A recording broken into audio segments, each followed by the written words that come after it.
Hello and welcome to Weird Together. I'm Brendan Storr, host of the Ghost Story Guys podcast. I am Joseph Camo, host of The Cardinal Rule. And this is a show where we celebrate the latest and greatest in independent horror films. We're not critics. We're not experts. We're just weird. Together. Joseph, my friend, welcome back. How you doing? I am doing well. You know, it's midway through the summer. I've started working on my promotion dossier for full professor, which is a fun exercise in both documenting my accomplishments and justifying my existence in academic settings. So, Right. having fun with that, getting ready to get out of town. I think we were talking about that off air. Just trying to kind of make the most of this time before I have to get back to teaching in the fall. How are you doing? Well, you are applying for your full professorship, and I recently got a message from Indeed inviting me to apply for the position of a dishwasher. So I think that nicely illustrates our... Sorry. Man, that landed way better than I thought it would. Sorry to laugh at your circumstances, okay. but it's very confusing because I was invited earlier this year. I was invited to apply for an associate producer role on a television news broadcast, and I got as far as the testing, and then they went with another candidate, which is fine because I have no experience in that sphere. But it was genuinely an honor to be invited to apply than the dishwashing job. So it's all very confusing, Joseph. I have no idea what I'm going to be doing for work, but we are, however, not here to talk about our grotesque social inequality. That's right, I said it. Professor. Did I mention I have a PhD? No, it has never come up, but I'll go park your car now, sir. Oh, man. Sadly, you'll probably make more money than me washing those dishes. I'm an academic, so. That's fair. That's not on the West Coast, man. The pay is grotesque out here. It's I don't know how anyone lives. I was talking to a bartender about this the other night. I think the living wage here is about $24 an hour. And most of the stuff I've been getting emails about is like 19, 20. I don't know how people live, but that's another conversation entirely. I swear you cannot have a conversation with someone on the West Coast right now, or really in anywhere in Canada where we've actually had income inequality growing even faster than it has in the States, but you can't have a conversation with someone on the West Coast without them bitching about the cost of living. So I'll spare everyone that for now. Although I guess it does kind of fit into what we're talking about, because we are talking on this episode about the film Influencer. Influencer tells the story of Madison, a social media personality alone in Thailand where she gets massages, sells skincare products to insecure teenagers, and spends so much time gazing into the abyss she forgets one of life's cardinal rules: never follow a hippie to a second location. Will enigmatic drifter CW cancel Madison by abandoning her in the middle of the ocean? Will Madison's idiot boyfriend half-heartedly search for her whilst simultaneously trying to drink Thailand dry? Will I have to watch this film without trying to think about the sword hanging above the head of everyone whose living depends on the attention of an audience? You'll have to watch Influencer to find out. But before we break down how we feel about the film, you never go into any movie entirely fresh. You bring every other movie you ever saw in there, you bring your expectations, and well, you bring a lot of baggage. Joseph, my friend, what, if any, baggage did you have going into Influencer? The main baggage I had with this was the fact that it's about someone who is, involved in the content creation space. And obviously we do this podcast. I do stuff on YouTube, right? My own YouTube channel regarding the Arizona Cardinals. So it's something I'm interested in as someone who on a smaller scale does that. And someone who is just, a curious social observer. So, being a content creator, I'm always trying to learn more about it and get kind of looks behind the curtain and see other perspectives on it. And so going to this film, I was certainly interested in how they were going to approach. Obviously, by the name, you can tell, from the context, is this is going to be about some sort of social media, content creation influencer. So I was certainly intrigued in terms of how they were going to approach this particular field. I found out about the film because I follow the film critic Brian Tallarico. I think that's how you say his last name. It's that or Tallarico. I think, anyways, someone, so if you know, send us an email. weirdtogetherpod or weirdtogethershow@gmail.com. I think that's what it is. Yeah, we'll go with that. But yeah, so I follow him on social media, and I was reading his review, or pardon me, he tweeted about it one night, and he said, "This is great. You got to see. Everyone's got to see this." So I went and read his review on RogerEbert.com, and he specifically says in the review, he says, if you care about spoiling the film for yourself, don't read past a certain point. So I didn't. I stopped because he said the joy in this film is that you don't necessarily know where it's going to go. And I love that. It's not often you get to be surprised when you watch a shitload of movies, because after a while, you start to recognize tropes, right? You start to recognize common things people do because we're all watching the same media and we're all kind of drawing from the same well. So I was really stoked on that level. But other than that, no, I didn't really have much in the way of baggage going into this one. I mean, obviously, yeah, we, as you say, we're both creators, and that's always kind of fascinating because the level we're at. I mean, for me, I podcast full time, or mostly. Again, I'm browsing many high profile positions at the moment, entertaining a number of very lucrative offers. But generally speaking, this takes up most of my time. And so you start to think of it in your head, or I do at least, it's like, oh, for me, it's a big deal. Not that I'm important, just that this is like an all encompassing thing. But, my audience is in the low 5 figures. But then you look at someone like the character in this film who has hundreds of thousands of followers. It's a whole other beast. And to imagine what that looks like, to scale that up, is kind of mind-boggling for me. And so I myself was interested in that part of it as well. And there's some really interesting shit that I think we're going to get into when we get to the Toctagon about that world, about that lifestyle. And again, this is more Toctagon centric, but I don't think the film is always as successful as it could be in examining that lifestyle. I do still think it has a few things to say, and I think just as a little bit of a magnifying glass on that life, there's a lot of value there, in addition to just its merits as a thriller, which I think it has. Speaking of merits, there's really only one place where, the hoi polloi and the Elohim can discuss such matters. Professor Camo. Allow me to escort you to the Toctagon. Welcome to the Toctagon. 2 men enter, 2 men leave. All right, Joseph. We are here. We are in the Toctagon. We are, for a second, socioeconomic equals. What did you think of Influencer? I liked that they attempted to have a little bit of show behind the curtain of content creators and influencers, and did not create caricatures. At first, in my notes, it's like, oh, great, she's a walking cliche in the opening kind of montages, right? Because she seemed like very cliche. But once you kind of see her put the phone down and you start to see the character a little bit more, and you see some of these other characters, Ryan, who is, involved in the behind the scenes of it, or this other character, Jessica, who herself is involved in as an influencer. And you start to see, no, these people are being given, I think, a fair treatment as 3-dimensional humans and not caricatures. So I appreciated that they seemed to set out to not do caricatures.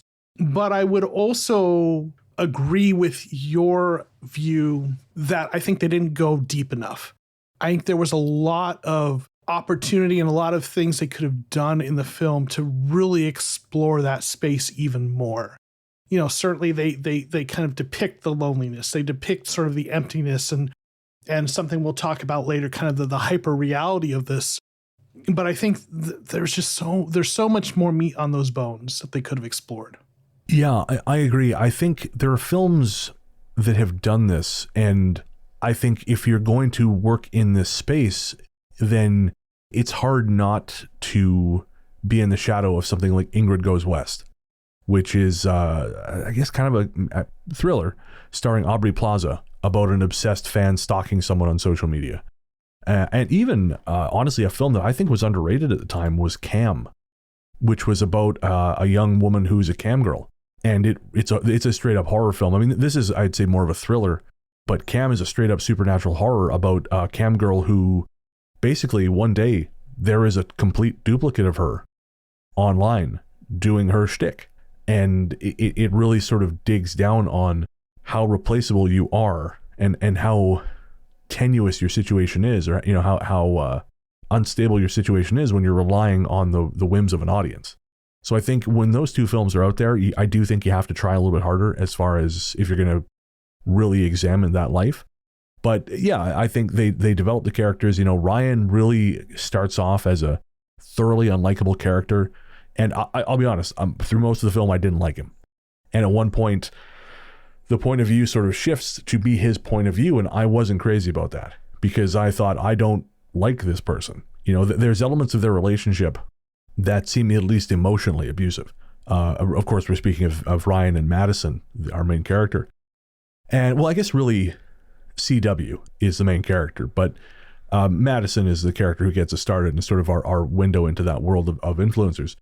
And yeah, it does seem like they have a really, again, I think he seems kind of abusive, emotionally at least. And she, again, when we started taking up his point of view, I thought, I'm not crazy about this. But I do think they walked a nice edge between this person is a jackass, but also that's not all he is. There is more to him there.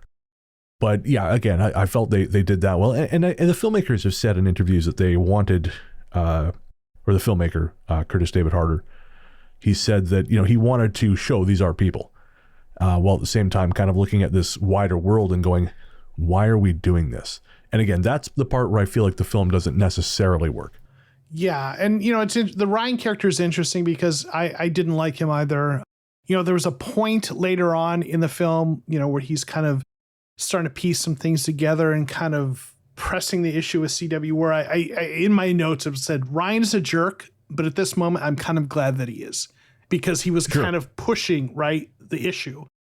There's definitely some emotional abusiveness now, and this is maybe I'd like to hear your read on this, because there were some points where it sounds like there was maybe physical abuse, because CW, she kind of alludes to that she knows.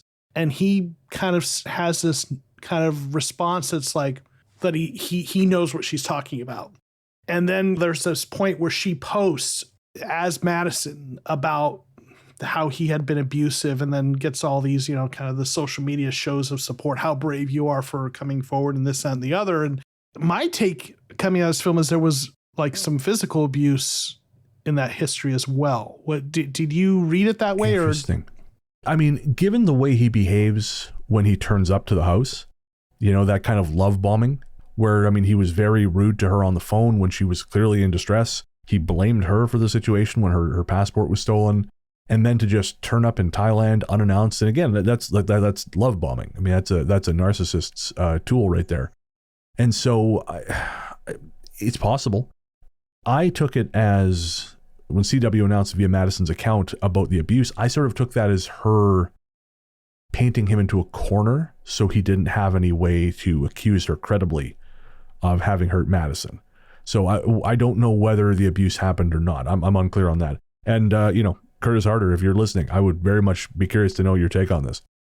Because, yeah, that I wasn't totally clear. I read it as she sent messages to him using Madison's phone about abuse to create a paper trail, and then use that to just totally stitch him up, to completely burn down his reputation. Because CW, and she's an interesting character, and I thought, I think it's Cassandra Nod, who is a Canadian. I'm always like to point that out. And she was great. But I think that character considers herself above the world of social media and above the people who involve themselves in it. And so I think, she delighted in the notion of destroying what they had built. I definitely agree that she was doing that to discredit him, and kind of trying to make him a persona non grata so that he could go away. But I think the way he responded, he didn't deny that there was something. Right. So that yeah, makes that's me a good wonder, point. Yeah. Right, if there was something there. At the same time, listen, and I liked this might be dangerous to kind of water to tread into, but I like that they still made him human, because people are complicated. Sure. And right. And there are people who are narcissists and abusive who also can be charming and in moments caring. And that's why life is complicated, and why sometimes people stay in relationships like that longer than they really ought to. And so again, he was a three-dimensional character in that regard. Yeah, I mean, without getting too much into it, I've had that in a work relationship. I had someone who presented as very caring and very, you're my friend and I love you and I want you to do the best for you. But they would love bomb. And when I stepped outside that situation over the course of now years and really observed that behavior, and thankfully I had people pointing it out to me, yeah, they would do that. They would get presented as very caring and this and that, but they would also tear you down at the same time. But do it in a way where it was, no, this is just, I'm just saying a true thing. I'm not being mean.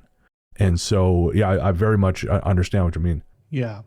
Going back to kind of the social media and influencer thing, I thought it was really well done in some of the opening montages, the way they showed Madison recording herself, doing her whatever, 20-second, oh, this is such a beautiful place. It makes me reflect on the meaning of life and whatever else. And then she puts the phone down and she's just by herself in a beautiful place, but lonely.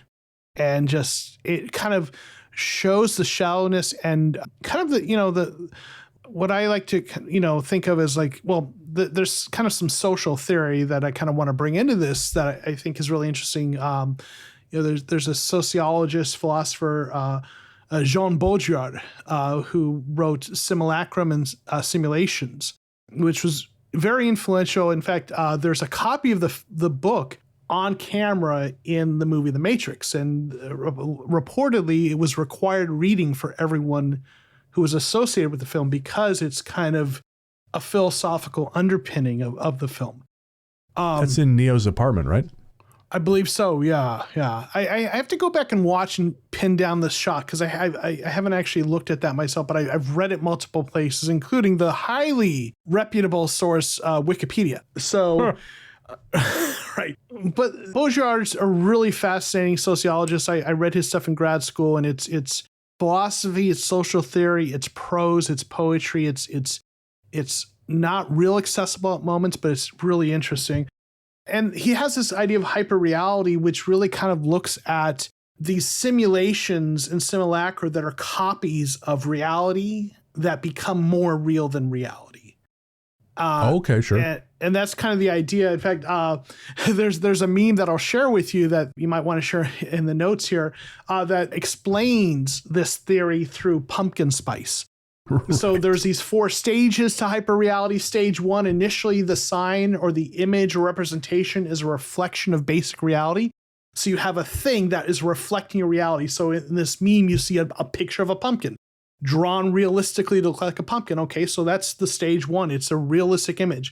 Then stage 2, the sign masks a basic reality. The image becomes a distortion of reality. So the next step in hyperreality is you go from a reflection, an accurate reflection of reality, to a distortion of reality. And in the meme, there's a picture of a pumpkin pie, right? It's a distortion of a pumpkin.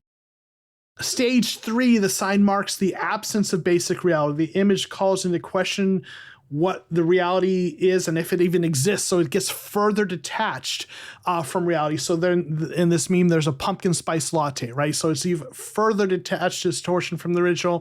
And then stage 4, the sign bears no relation to any reality whatsoever. It's its own pure simulacrum. And, this meme has like a Coffee Mate pumpkin spice, kind of creamer. But the whole idea here is like, you've got a reality and you've got these simulations or these copies that become further detached from the reality till you get to a full simulacrum, which is kind of the name of the book, obviously. And a simulacrum is a copy of a thing that never really existed or has ceased to exist. It's like homeopathic reality.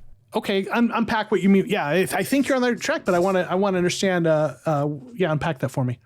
So the idea behind homeopathic medicine is that by the time you get, and I'm sure there's going to be people who are into homeopathy that tell me I'm wrong, but as I understand it, when you get a homeopathic remedy, there is nothing of actual chemical value in there. It's water. But the idea is that it retains the memory. So you start off with say a bucket of lavender essence, and then you dilute that, and then you dilute the dilution, and then you dilute the diluted dilution, and you keep doing that. And the idea is that, well, this is lavender. This is good for you. You take this and it'll calm you down, because that's what lavender does. It's essence of lavender. But there's no lavender anywhere near it. It hasn't been lavender in a very long time, but it's sold as lavender. Interesting. Okay. Yeah. So that's the same idea, right? So like this whole thing. So you think about, okay, Sorry. well, yeah. I mean, dishwasher go whoosh. Okay. Nice. Dishwasher go whoosh. Yes. So like, yeah, that's the right idea. So the idea here I'm seeing with this film is like, okay, you've got reality, which is a vacation, right? Or being in a place. Right. And then social media influencers sort of create this hyper reality of what a vacation is, this fabulous image, right? That is detached from the reality and is a distortion of reality. But what's weird about kind of Baudrillard's argument is these hyper realities become more real than the actual reality to us. Right. Sure. So to many people, a social media influencer like Madison's representation of Thailand is what they know of Thailand, because they'll never go there, right? A typical 17-year-old in the United States or Canada who follows Madison is not going to go to Thailand in the lifetime. And so her representation of this becomes more real than the actual thing, right? And so there's this weird hyper reality, this distortion of reality. And you take it to this next level this is a film about a social media creator, right, who is doing that. And now we are a podcast talking about a film. Yeah. It's like we are this fourth level, we are the coffee mate, pumpkin spice coffee mate of this analogy here. This presents as a linear conversation, but it's not, because this is heavily edited and arranged. And this is something I find fascinating about media. Is we reflect, despite people in media saying, oh no, we don't do the things we see on screen, and it's bullshit, we do. I mean, I'm not saying that films are responsible for violence, but to say that media doesn't shape discourse and behavior was just a straight up lie. Otherwise, we wouldn't be worried about putting progressive messages and things, which I think we should, because I think it helps kind of get it into the culture, and over time it becomes a dominant attitude. But people look at, say, the way folks talk in movies to each other, especially sitcoms. They're like, it's really snappy, really like boom, boom, boom. And people try to talk like that. People ape the things they see in film or on screen because they think, and in podcasts, because they think, well, this is the way people talk. But it's not. This is a stylized version of that. But they sort of lost the ability to step back and examine something as entertainment. Yeah, absolutely. And it becomes this distortion of reality, right? In multiple ways. So let me take that just another direction. I enjoy Malcolm Gladwell's books. I think he does kind of, I call it like pop sociology, very accessible kind of ideas of social analysis. And he had a book Talking to Strangers that came out a couple of years ago that I thought I listened to the audiobook because my eyes are bad and I'm old, but enjoyed it thoroughly. I'm right there with you. Yeah. And one of the points he makes in that is kind of jumps off from what you're talking about, is how we don't actually read human emotions as well as we like to think we do. There's this whole idea that we're more intuitive than we give ourselves credit for, and there's some truth to that, right? There have been books about, I think The Gift of Fear is a very popular book that talks about if you have that kind of deep down feeling of something's wrong here, trust that. And, and I think there's some truth to that. At the same time, at the surface level, I do think we aren't, and there's research that supports this, that we aren't great at reading affect on faces. And Gladwell talked about that in the book as far as like a lot of really tragic interactions between law enforcement and people of color and things like this, and other types of situations that sometimes start because of misreads and people not knowing each other and things like this, and then things go really in bad directions.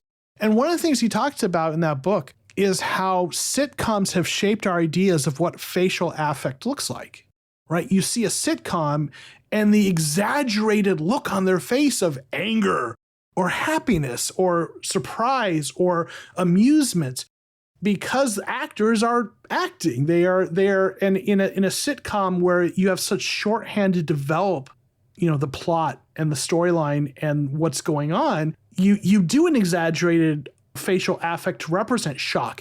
And in real life, what a person who's kind of shocked by something you said looks like is actually very much what you look like right now, Brent. Just like that's now, you just did the sitcom face, but like often our facial expressions are much more subdued and much less exaggerated. So I think this is another way in which it's all that hyper reality, the way people talk, as you alluded to in television and sitcoms, the way the facial expressions, how people experience living out loud and living your best life. And what ends up happening is we have this distorted idea of what reality is supposed to be, and social media influencers are part of that. Oh yeah, and further to your point about how the average person, that's not, that's, to them, that's what Thailand is going to be. Most people who go to Thailand, I would argue, that's not going to be their experience of Thailand.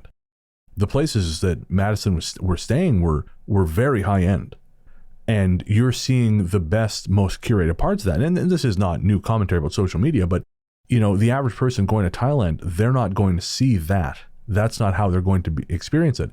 And I think it then creates this dissatisfaction gap because they're not having that experience. They're not having the Instagram experience. Even honestly myself, this is a very, very small scale example, but I like taking night photos.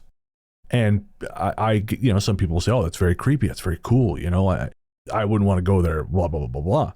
But I mean, I'm editing, not heavily, but I'm editing color and texture and things like this to make it seem darker, to make it seem more moody and spooky. And quite often I'm taking pictures. My mother sometimes will say, don't get stabbed taking pictures, in these creepy ass places. But most of the times they're actually in really public areas. It's just how I frame it makes it seem cut off from everything else. And it's just curated reality. And if someone kind of went, I want to go to that place, I want to experience what that place is making me feel, what that art is making me feel. You can't, because it's art. It doesn't exist, but it's presented in a way that, no, this is a thing that exists. And I actually think that's really kind of dangerous. And I don't necessarily think we've reckoned with the social cost of that. I think you're right. And for me, that becomes something like that's very vivid as a parent. I have two sons that are 11 and 8. And my 8-year-old in particular loves YouTube and everything's a meme. Ugh. And I see how his views of reality are kind of distorted by social media sometimes. And, we're trying to limit it, his consumption on that. But limiting screen time is difficult when you're home during the summer.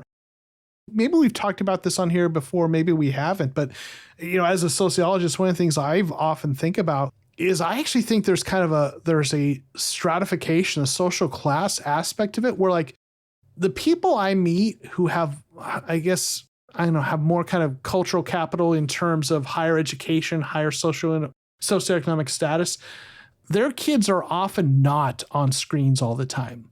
It's really much more the working class and the lower middle class kind of families where you see much more screen time. And I think families that are higher in socioeconomic status are much are intentionally kind of keeping their kids away from that so much and making them read books and do other things and social interactions. And it's interesting because generationally, in our generation coming up, I think we were taught that you had to be technologically savvy to not get left behind.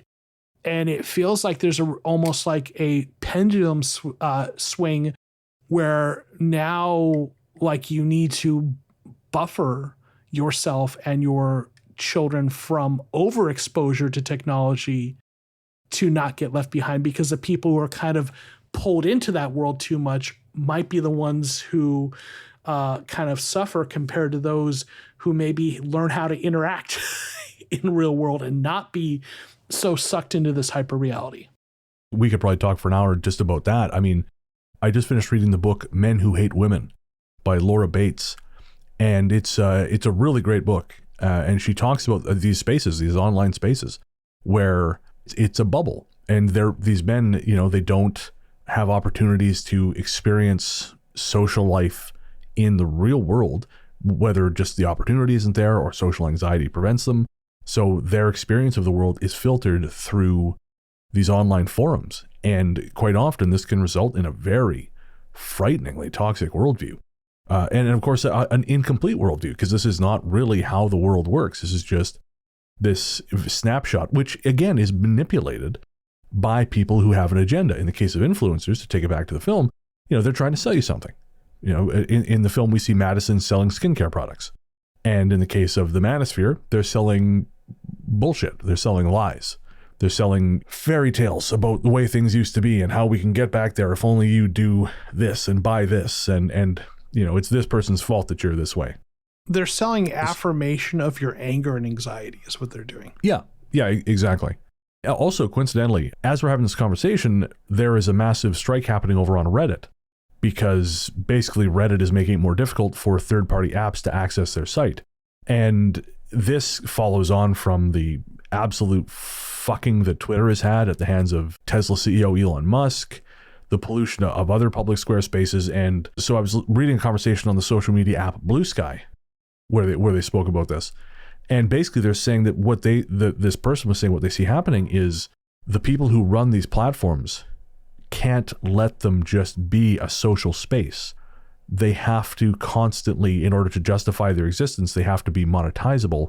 They have to evolve and become really, in a lot of ways, more alienating, because they have to become more exclusive. They have to become what they were never intended to be in the first place. And consequently, the people who use them all the time, the ones who make them what they are, become alienated and use them less. And so they stop being what they were meant to be. They lose their utility. And I feel like that's happening in a lot of different ways. I think, again, social media, has become such a simulacra that it's no longer useful as the thing it once was. It has strayed so far, just like this conversation has strayed so far from the movie, that it's no longer it's no longer the thing it was meant to be.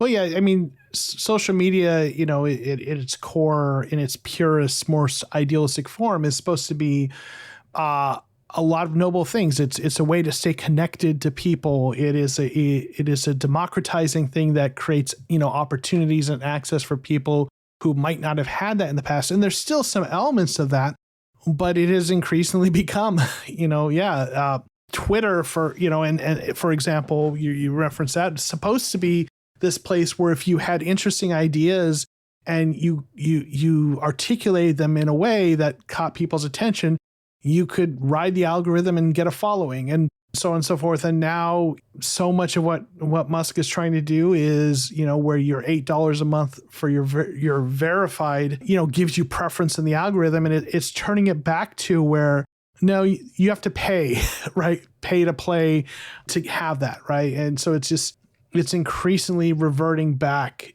to a less democratic space. So yeah. I think we're at a fascinating point in culture, I think, is a way to wind up that particular conversation. But getting back to influencer, there was something I really was struck by. And I saw in one interview with the director, the interviewer referenced the film Single White Female. Mm-hmm. Yeah.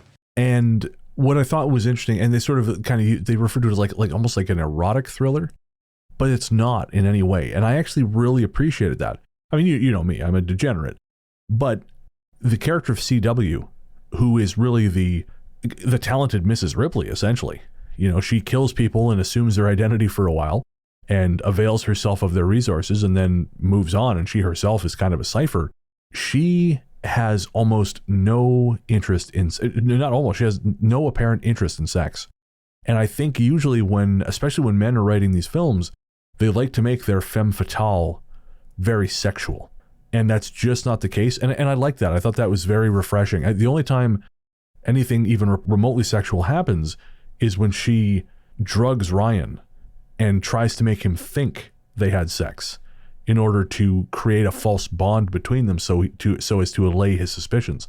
And again, I just thought that was a kind of a cool subversion of that trope, because again, usually it's a very male way of looking at the world, this idea like, the female sex drive. There's always something evil about that. Because if it's a heroine who has the sex drive, then she is punished for it somehow. And if it's the villain who has it, then it's that is part of her villainy. Like her sexual agency is a symptom of her villainy. And again, I appreciated how the film sidestepped that. Yeah, in fact, like not only did she not actually pursue that, I mean, she was an attractive woman, but it did not feel like she was using that even before that, if that makes sense. Like she wasn't trying to seduce him or anything like that. I do think that I would have liked to have known more about her and, you know, where she came from and what her end game was. Maybe she really was just living that life, but I'm not sure what her motivation was other than, I guess, living in these really nice places. Again, in reading interviews with the filmmakers, that was an intentional choice to leave her as a bit of a cipher. Although they told the actress who portrayed her, Cassandra Nod, they told her, we want you to come up with your own reasoning for this. Don't tell us. So she apparently had compiled her own sort of life history of CW. And there was a moment when she tells Madison essentially what she's about to do, that she's about to abandon Madison on this island to die. There were moments where it was played as if I wondered if she was telling her own story. To a degree, she says, for example, no one will come looking for you. You'll fade into obscurity. And it made me wonder if this is meant, again, the way she played that is her looking back on her own life. You know, she says that her father taught her how to sail, but that's the only mention we have of any family, of any connections, and you get the impression that's long in the past.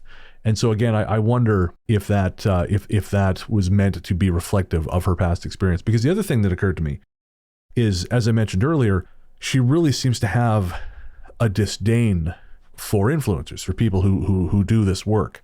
And it is work, to be clear. I mean, that is it's time consuming. If you're doing that full time, that's a job. It's, you know, people say, oh, I got to take some pictures of myself and flaunt my ass or whatever shitty things people say. It's not that. It is a colossal amount of work. To be a successful influencer is not easy, which is not to say you should want to be that thing, but I'm just saying it's work. But she really seems to look down on those people. And especially she underestimates Madison substantially. You know, of course, by the end of the film, you know, Madison comes back and does that to her. And I wonder, you know, sometimes people who have bad situations, they don't, you know, I think the cliche is that people who've been through shit come out better people. That's not always the case. And I wonder if, you know, if she's reenacting her trauma on other people. One of the things that came out of her survival was her looking down on these people, her looking down on other people, thinking she's above them. And that eventually it leads to her downfall. You know, because when she meets Jessica, for example, Jessica sees through her much quicker than Madison does. But Jessica is also portrayed as someone who's much more in control of herself. You know, someone who's much more of a fully formed person than maybe Madison is. And I've met those people, and the more of a fully formed person you are, it's not that you can't be taken in by them, but I think you start to see through it faster. One of the things I enjoyed about that pivot when she met Jessica, and, you know, she you know, and I noticed the same thing you did. You know, she goes into the shop with her and she tries to play the, you know, she starts with the same bait she started with Madison of the, you know, the person who knows the ropes. Like, hey, that's fake. I can take you to a place to get a real one. And, you know, Jessica's like, yeah, I know. This is for my sister. She won't know the difference. One of the things I enjoyed about the writing and the character was that CW's character changed the bait, right? Because she recognized, right, that this person is going to see through this. So I have to come with a different sort of bait of the person who's needy, or, you know, who needs her guidance. And I thought that was a clever, you know, kind of, it illustrated the manipulative qualities of this character. So that was sort of a turn in the film that I kind of enjoyed in the writing. Absolutely. Yeah. Again, a really great character.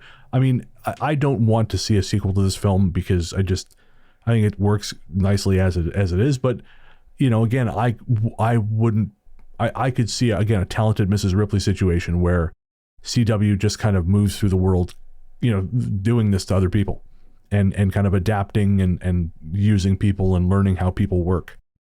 There was a moment when Jessica sees through her And we talked on the last episode of Bury the Bride about being comfortable within society and thinking that I can say or do whatever the fuck I want, and I like no one's going to stop me. There's not going to be no major consequences. Because we get used to the social compact. We get used to saying, I can call you an asshole and you're going to be upset that I said that, but you're not going to pop me in the mouth probably. And Jessica, the kind of person she seems to be, she sees through CW, but she doesn't see all the way through her. And it's that danger, I think, of thinking you're more perceptive than you are. And I've fallen prey to this where you think, I see through this person. And maybe you recognize something's not right, but you're not right about what's not right. And in the case of CW, the way she was portrayed, she's much more dangerous when you think you see through her. And I think it's because she's angry at being seen. And I've encountered that in my life, where someone who is not a murderer, but who is duplicitous, who is a narcissist, if you call them on that, they react aggressively. I have dealt with that professionally. Me too. Yeah. Yeah. So yeah, I think overall the character CW was probably the best character in the film. It was just really well done. But overall, I thought the acting was pretty solid across the board. We watch a lot of small films, independent films. This has clearly had more of a budget than some of the films we've watched, but it's still a low budget film. And overall, I thought the directing, the cinematography, the locations, and the acting were all really solid. Yeah, agreed. To contrast this with Bury the Bride, which we did last episode, that was shot in 7 days. This was shot over the course of 3 months. Yeah. Now they had to go to a lot of different sites, I imagine, so that the travel was part of that. But yeah, they had a little more time. I imagine you caught this in some of the interviews, but I caught a few interviews with the director, and it was interesting. He went to Thailand on a trip and kind of mapped out the film, so to speak, ahead of time. So he had kind of visited the locations and the sites and kind of had an idea for what he was going to be doing. And then they wrote the film and then went back and filmed that. So I thought that was kind of interesting. You wonder, how do they come up with all these great locations? And well, he went there and found them himself. Yeah. And they also benefited as much as, it seems a strange word to use, but from the pandemic, because they were meant to film pre-COVID and obviously they had to push. So when they went back to Thailand, things were only just opening up. And the beaches that Madison was on would ordinarily be chock-a-block with people. But instead, they were empty. And so it really contributed to that air of loneliness. No, that's interesting, because I felt like, these places seem just really much more empty than you would expect, which, like, as you said, that really helped with the feeling. And last thing I wanted to say, I just want to specifically shout out Emily Tennant as Madison. I thought she was great because she was the only character in the film I really genuinely felt for, because it seemed as though she did not have a single person in her life who genuinely cared about her. Even Ryan, maybe Ryan cared, but also I think that caring was an extension of his possession of her. Everyone who expressed concern for her also wanted something from her, or she represented some critical part of their ecosystem. Like her friend Sam, I think his name was. He had clearly no allegiance to her whatsoever. He was on the side of whoever could benefit him the most. And she just, again, I think it's Emily Tennant. I thought she just expressed that brilliantly. Also Canadian. I didn't realize that. Yeah, I helped Canadian you. You did? I'm very impressed. She's from Vancouver. Yeah. Okay, so the flashback scene between her and Ryan, that is shot, I'm 99% sure, I didn't check, but I'm 99% sure that was shot on Granville Island in Vancouver.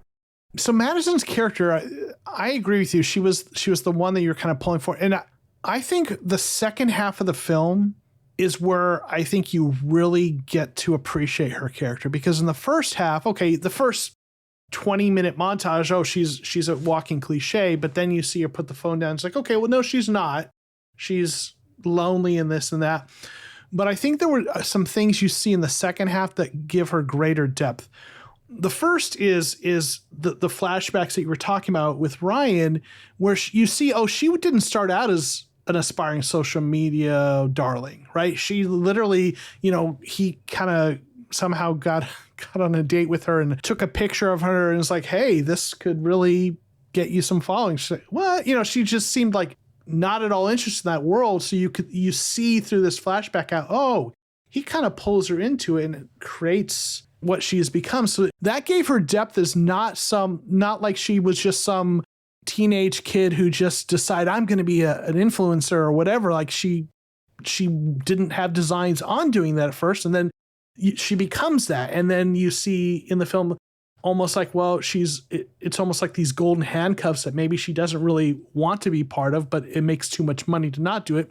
So I think that gave her depth. And then just simply the fact that she survived on that island for so long gives you a greater sense. You think the cliche trope is, oh, this is a woman who's pampered and couldn't survive out, in the wild. And no, she fucking survives, right? It's like it gives you this greater respect for her resilience and her strength. And I think that all unpacks in that second half. You don't understand that until later. And I think that gives her character so much more. I couldn't agree more. Overall, Joseph, I think this is, it's funny. I didn't think we would have much of a conversation for this one because it seemed like a relatively straightforward film, but it's touched on so many different topics that I wasn't expecting. So I've enjoyed Influencer even more than I already did. Yeah, that's what we do, right? That's it. That's the job. Well, Joseph, that brings to a conclusion our conversation about Influencer. I will say Influencer is available on Shudder. I think it's a Shudder exclusive at the moment. You can get a free trial of Shudder if I'm not mistaken. You can get a free week. Otherwise, I think it works out to $5 or $6 a month. It's worth it. There's a lot of great shit. Even if you pay for the first month, it's worth your time. It's worth your money. We always say on this show, please do not pirate independent films. I mean, try not to pirate movies generally, but if you're going to do it, pirate Marvel, pirate Disney. Those guys can afford it. Do not pirate independent films. Every dollar you spend on independent film is a vote for more independent film. So again, you can get Influencer on Shudder. Before we go, I just want to say, I mentioned two films earlier, Cam and Ingrid Goes West. I highly recommend both if you liked Influencer. They're different takes on the topic, but again, I think they address it in really, really clever, insightful, and uncomfortable ways.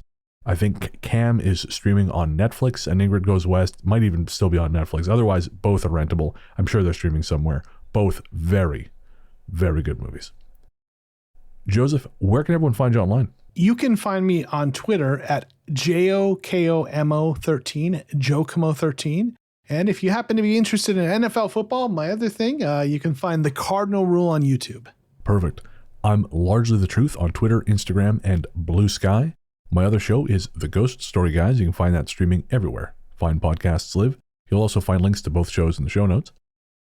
All music on this show is composed and performed by Elliot Wilder, performing as The Revenants.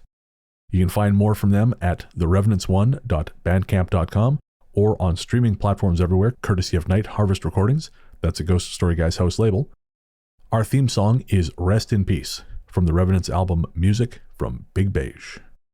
Thanks for joining us, folks. We cannot tell you how much we appreciate you listening. If you could, rate and review us on iTunes or really everywhere you can rate podcasts. Tell your friends, share the show, and until next time, remember, we're weird. And you're weird. So why not be weird together? See you next time.